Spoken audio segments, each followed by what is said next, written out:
দেশে ভয়াবহ রূপ নিচ্ছে ডেঙ্গু পরিস্থিতি। এই বছর শুধু জুন মাসেই ডেঙ্গু আক্রান্ত ছাড়িয়েছে ৫,৫০০। এদিকে জুন মাসে দেশে ডেঙ্গুতে আক্রান্ত ও মৃতের সংখ্যা ছিল সবচেয়ে বেশি। আগামী ২ মাসে পরিস্থিতি আরও ভয়াবহ হয়ে উঠতে পারে বলে শঙ্কা বিশেষজ্ঞদের।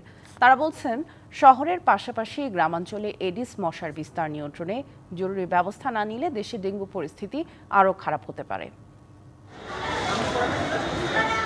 মহাখালী ডিএনসিসি কোভিড-19 ডেডিকেটেড হাসপাতালে প্রতিদিনই রোগীদের এমন ভিড়। মশাবাহিত রোগ ডেঙ্গু, চিকুনগুনিয়ায় আক্রান্তদের সংখ্যাই এখানে বেশি।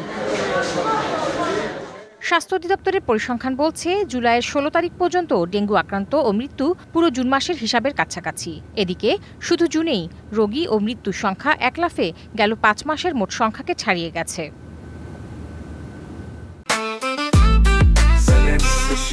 জেনেক্সে শিফট করো, লাইফকে লিফট করো। জাহাঙ্গীরনগর বিশ্ববিদ্যালয়ের সাম্প্রতিক এক গবেষণায় দেশের সব জেলায় এডিস মশার লার্ভার ঘনত্বের সূচক ব্রেটো ইনডেক্স ২০-এর উপরে পাওয়া গেছে।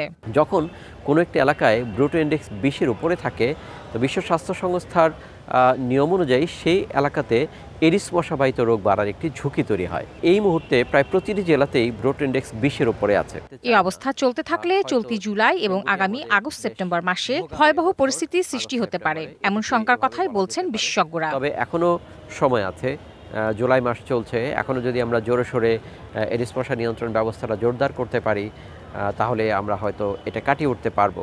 আমার ধারণা যে এই জুলাইয়ের শেষ দিকে বা আগস্টের প্রথমার্ধে আমরা একটা বড় সংখ্যক রোগী পাওয়ার একটা ঝুঁকি আছে। তো আমাদের সেই জন্য এখন খুব জোর দেওয়া দরকার যে গ্রামে আমরা যেন এডিস মশা নিয়ন্ত্রণে ব্যবস্থা গ্রহণ করতে শুরু করি। যথাযথ ব্যবস্থা না নেওয়া হলে ২০২৩ সালের চেয়ে ভয়াবহ পরিস্থিতির মুখোমুখি হতে পারে দেশ, এমন সতর্কবার্তাও দিচ্ছেন বিশেষজ্ঞরা। দ্রুত শনাক্ত না হলে এটা জটিলতা বাড়ে এবং মৃত্যুর ঝুঁকি বেড়ে যায়। Tahsina Jesi, DBC news, Dhaka.